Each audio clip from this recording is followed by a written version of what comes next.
विशाल अग्रवाल यांना पुणे आयुक्तालयात आता आणण्यात आलेला आहे आणि आता पुढची चौकशी जी आहे ती पुन्हा एकदा केली जाणार आहे।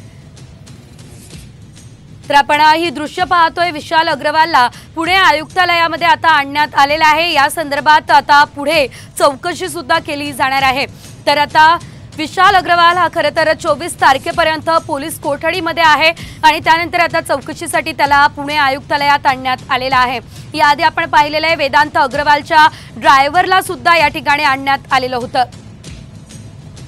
हे दृश्य आपण पाहतोय, तर विशाल अग्रवाल याला आता चौकशीसाठी बोलावण्यात आलेलं आहे आणि याआधी आपण पाहिलेलं होतं। या संदर्भात अधिकची अपडेट आपण घेऊयात आमचे प्रतिनिधी सागर आव्हाड यांच्याकडून। सागर, आता विशाल अग्रवालला पुन्हा एकदा पुणे आयुक्तालयात आणले, सविस्तर माहिती या संदर्भात। नक्कीच विशाल अग्रवालला आता पोलीस आयुक्त कार्यालयात आणलेलं आहे आणि सुरेंद्र अग्रवाल यांची 6 तासापासून पुणे पोलीस आयुक्त कार्यालयामध्ये चौकशी सुरू आहे। आता या दोघांना समोरासमोर घेऊन पुणे पोलीस उपायुक्त जे आहेत गुन्हे शाखेचे ते या संदर्भात चौकशी करणार आहेत।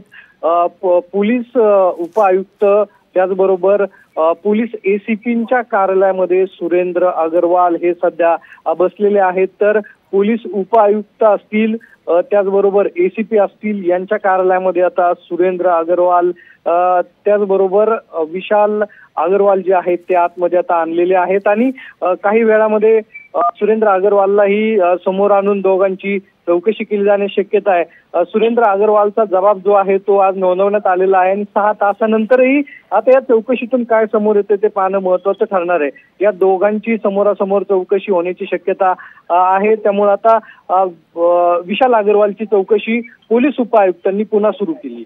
धन्यवाद सागर, दिलेल्या सर्व अपडेटसाठी। विशाल अग्रवालला पुणे पोलीस आयुक्तालयात आता आणण्यात आलेले आहे। सुरेंद्र अग्रवाल आणि विशाल अग्रवाल यांची समोरासमोर आता चौकशी होऊ शकते अशी शक्यता व्यक्त केली जाते। तर गेल्या 6 तासांपासून सुरेंद्र अग्रवाल यांची कसून चौकशी केली जाते।